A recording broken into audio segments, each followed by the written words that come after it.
हमारे बाबूजी सूबेदार श्री प्रीतम चंद जी शर्मा, उनकी धर्मपत्नी राजेश्वरी देवी और सुपुत्र राजीव जी, उनकी धर्मपत्नी तनुजा जी, उनके सुपुत्र आयुष शर्मा और यशिष शर्मा। और सबसे बड़ी बात तो ये है कि ये जो कथा हो रही है ये बाबूजी के विवाह की 50वीं वर्षगांठ के उपलक्ष्य में हुए।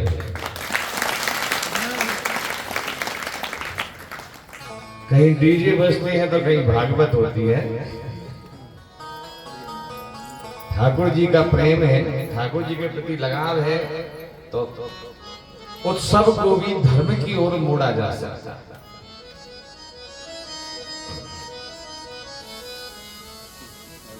और आप सभी जो भगवान के भक्त वृंद हैं,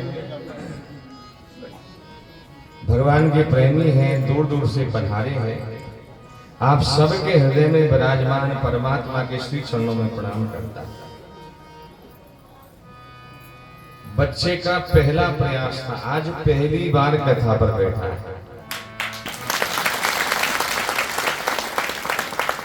राजीव जी की इच्छा थी कि आदित्य जी कथा करें, चाहे आधे घंटे 10 मिनट ही करें पर करें, क्योंकि इन्होंने पिछली कथा में जो संतोषी माता में हुई थी कथा, नहीं वहां साईं बाबा में हुई थी, उस कथा में भी एक शिष्य को बिठाया, मनीष जी को।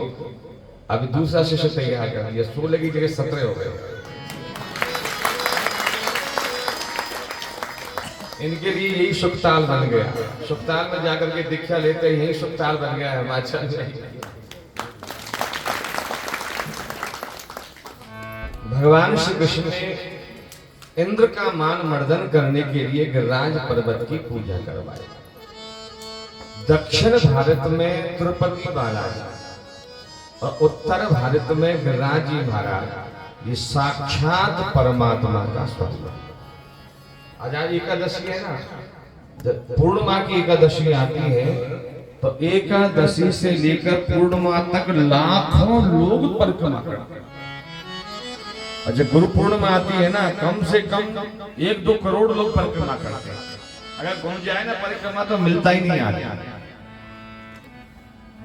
अगर राज भगवान की शरण में जो भी जिस कामना को लेकर चला जाता है, गिरिराज भगवान सबकी मनोकामना पूरी करते हैं।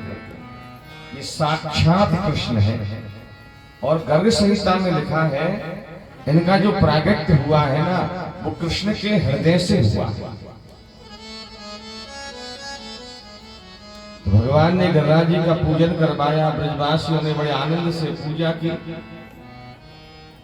इंद्र को जब खबर मिली कि मेरी पूजा बंद कर दी गई है, तो इंद्र ने प्रलय काल के बादल छोड़े। गड़म सांवर्तकम नामे मेघानाम शांतिकारक है। जो प्रलय काल के समय बादल छोड़े जाते हैं उनका नाम है सांवर्तक मेघ। सांवर्तक नाम के बादल उमड़ते घमड़ते चले आ रहे हैं और भयंकर वर्षा होने लगी, मूसलाधार वर्षा होने लगी। सारे ब्रजवासी कांपने लगे। शीत शीतार्थ गोपाश्चर्य गोविंदम शरणम ययु। सुखदेव जी महाराज कहते कि कृष्ण, तूने हमारे देवता की पूजा बंद करवाई और गिरिराज जी की पूजा करवाई। इंद्र ने हमें दंड दिया है, कृष्ण रक्षा करो। भगवान ने कहा, मैं कुछ नहीं कर सकता। तू नहीं कर सकता तो कौन करेगा? बोला चलो मेरे साथ। सारे लौट कर गिरिराज जी की शरण में और हाथ जोड़ करके कहा, गिरिराज धरण मैं तो तेरी शरण, मैं तो तेरी शरण, दाता तेरी शरण, गिरिराज धरण प्रभु तेरी शरण। सब ब्रजवासी भगवान की प्रार्थना कर रहे हैं और भगवान जमीन पर बैठे और एक हाथ नीचे लगाया और गिरिराज जी महाराज से कहा मेरे इशारे पर चली। और जैसे जैसे भगवान हाथ उठाते गए गिरिराज जी महाराज अपने स्थान को छोड़ करके भगवान के हाथ के इशारे पर ऊपर चले जाए। और भगवान ने हाथ ऊपर किया, अंदर प्रवेश किया और बाएं हाथ की कनिष्ठ अंगुली पर परमात्मा ने गिरि गोवर्धन नाथ को धारण कर लिया। बोलिए गिरिराज जी महाराज की जय। और भागवत में लिखा है समस्त आत्मयोगी में भगवान ने योग के द्वारा जब जब भगवान ने कोई मनुष्योत्तर काम किया जो मनुष्य के बस की बात नहीं है, उससे बढ़कर जो भी कार्य किया तो वहां भगवान ने योग का सहारा लिया। भगवान योग योगेश्वर है और योग के बल पर कुछ भी किया जा सकता है। 8 शक्ति है, अणमा महिमा लगमा गर्मा। हनुमान जी के पास थी अष्ट सिद्ध नवनिधि के दाता असवर दीन जानकी माता। हनुमान जी छोटे हो जाते, बड़े हो जाते, हल्के हो जाते, भारी हो जाते। लंका में गए तो मसक समान रूप कभी धरी और सीता जी को दिखाया तो कनक भूधरा आकार शरीरा। हनुमान जी ने बड़े से बड़े पहाड़ को सहज में उठा दिया। कैसे उठाया? योग के बल पर उठाया। तो भागवत में लिखा है सम्यज्ञात आत्मयोगेन साधये। भगवान ने योग के द्वारा गिरिराज पर्वत को उठाया और एक दिन नहीं, 2 दिन नहीं, 7 दिन और 7 रात सारे ब्रजवासी खड़े हैं। तीसरे दिन मैया यशोदा बोली लाला विश्राम कर लो। ग्वाल वालों ने लाठी लगा रखी, सब ग्वाल वाल लाठी लगा के खड़े हैं। भगवान ने कहा कि मेरा देवता है और मुझसे ही मानता है, किसी और से नहीं मानता। ग्वाल वाल बोले बहारे पहलवान, तू क्या समझ रहा है तेरी उंगली पर गिरिराज जी रुक रहे हैं? अरे गिरिराज जी तो हमारी लाठियों पर रुक रहे हैं। भगवान ने कहा हाथ नीचे कर लो क्या? कर लो। और जैसे ही भगवान ने उंगली नीचे की लाठी टूटी, चक चक चक चक। ग्वाल वाल बोले सवाल करेंगे सब दब के मर जाएंगे। भगवान ने हाथ लगा दिया और 7 दिन 7 रात कृष्ण ने गिरिराज पर्वत को उंगली पर उठा करके रखा। अब 84 कोस के ब्रजवासी आए थे वहां, सारे ब्रज के लोग आ गए थे और अकेले नहीं थे, गाय बछड़े अपना सामान सब गड्ढे के अंदर। और बरसाने से राधा रानी भी आई थी। राधा रानी भगवान कृष्ण के सामने खड़ी है और 7 दिन और 7 रात राधा रानी ने पलक ही नहीं झपकाया, केवल कृष्ण को देखती रही, कृष्ण को देखती रही। और 7 दिन बाद जब बादल हार के चले गए, भगवान ने कहा सब बाहर निकल जाओ। धूप निकल गई, सब बाहर आ गए और भगवान बाहर आए और हाथ नीचे करते गए। गिरिराज जी महाराज अपने स्थान पर विराजमान हो गए। गिरिराज भगवान की अपने स्थान पर गए। गोपियों ने भगवान कृष्ण को घेर लिया। गोपी बोली लाला आज तक कपड़े चुराए, माखन चुराए, मटकी फोड़ी, रास्ता रोका, आज तूने सबका कर्जा चुका दिया। गोपाल ब्रज की रक्षा करके आपने सारा कर्जा चुका दिया।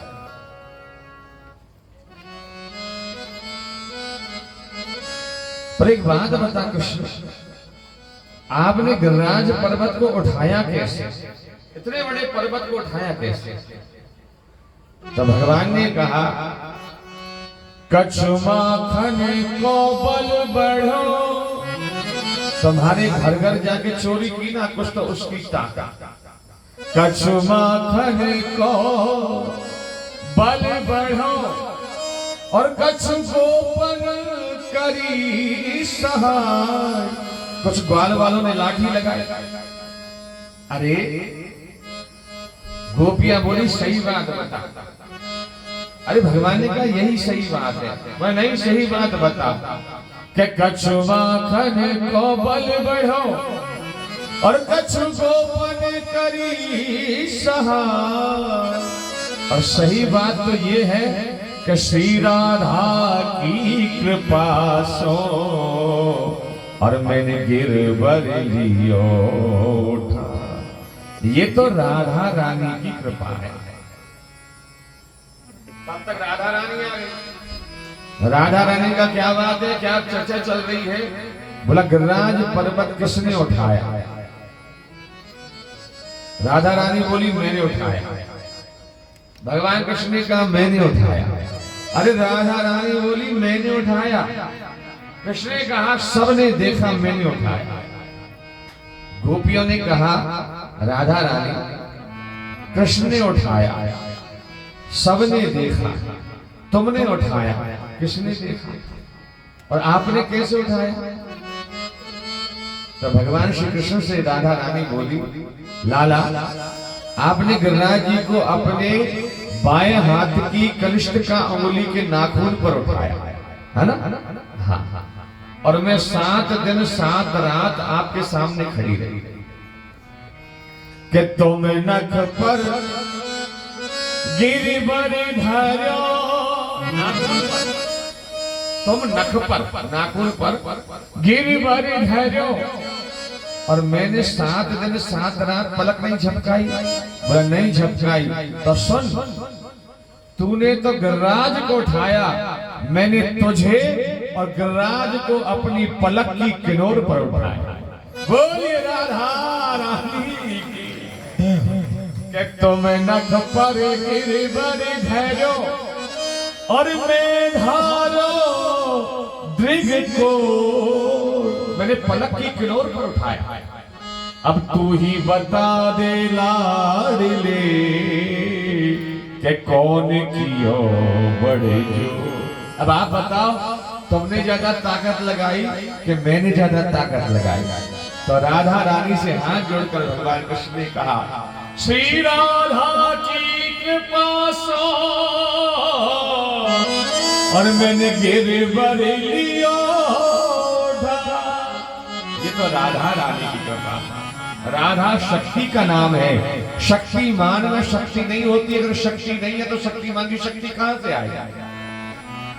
राधा कृष्ण के आधार का।